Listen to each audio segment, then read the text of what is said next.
Okay, well, if you're having a similar issue to me, where this happens when you boot up the laptop, let's take a look at how to get that bypass.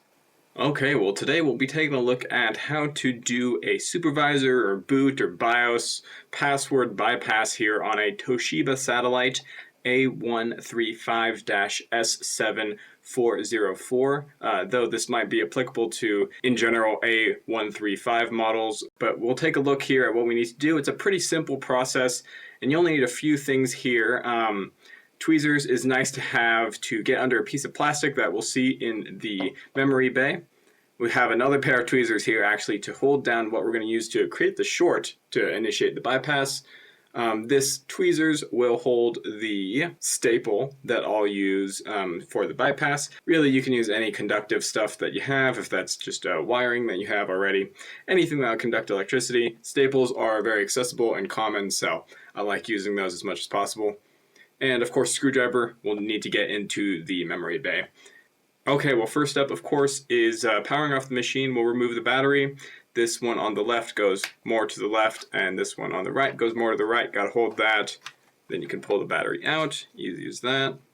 It's for the memory bay. Pretty simple stuff. Just this piece of plastic there and that single screw. So let's undo that.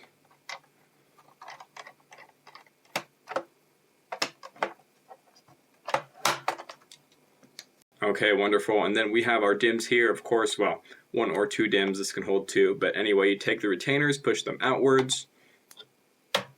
The DIMM should pop up. Go ahead, pull that out. And you can see here, this is the piece of plastic I was referencing earlier. So initially, that's going to be pretty flush to the board. So it's nice to have something here that comes to a point so you can get under that piece of plastic real easily and basically just pull it up for the first time. And you only got to go halfway or so here.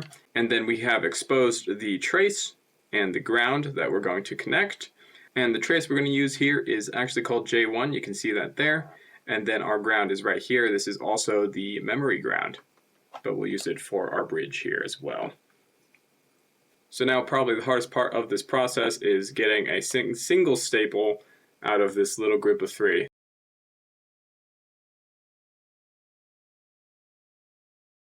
Okay, there we go. Single staple, perfect. So we'll set the others aside there. We don't need more than just one. So I'm going to bend it so it's a bit long, just like this, as you can see. So basically long enough to reach that J1 trace, and then on the other end hit that ground as well.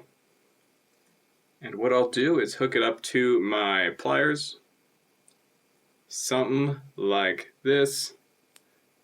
And I'll be able to just hold that there for about 10 seconds to bridge those contacts. Let's take a closer look on how to do that.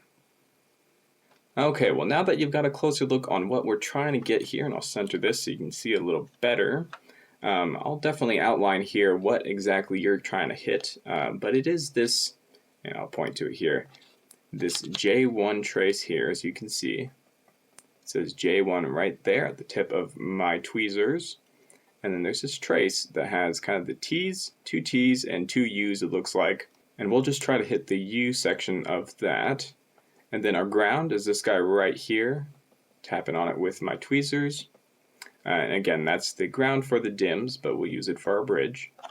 So what I'm going to try to do here is take my staple and kind of get it held here on my tweezers, something like this.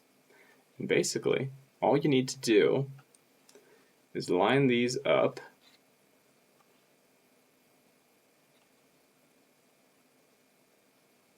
Make sure you're contacting J1. Make sure you're contacting the ground. Now, if you have spare wiring, this is probably a lot easier to do because you can just push them into place. But with the staple method here, we do something like this. Yeah, looks like we're making good contact. So you can see there, hitting J1 and hitting the ground. Going to push down a little bit and I'll hold it there for 10 seconds.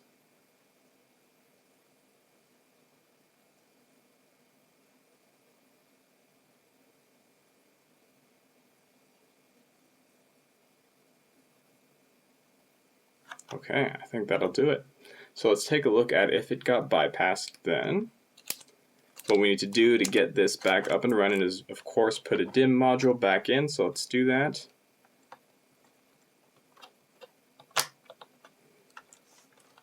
Let's put our battery back in as well. Flip it over.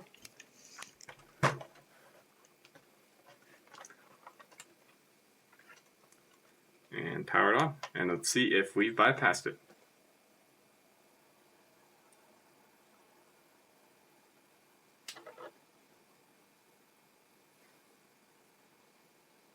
Okay, Toshiba boot screen, good sign. And looks like we are passed. So it's asking me if I want to resume the normal startup or go to setup. F1 will resume, and we should load into Vista. Yeah.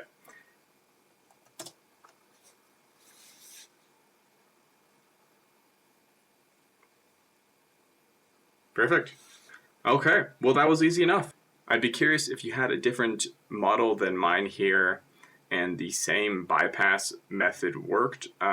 If you want to leave that model down in the comments below, I'd just be interested to see what the kind of the breadth of the models are that the same method would work on. Just seems like something fun to know.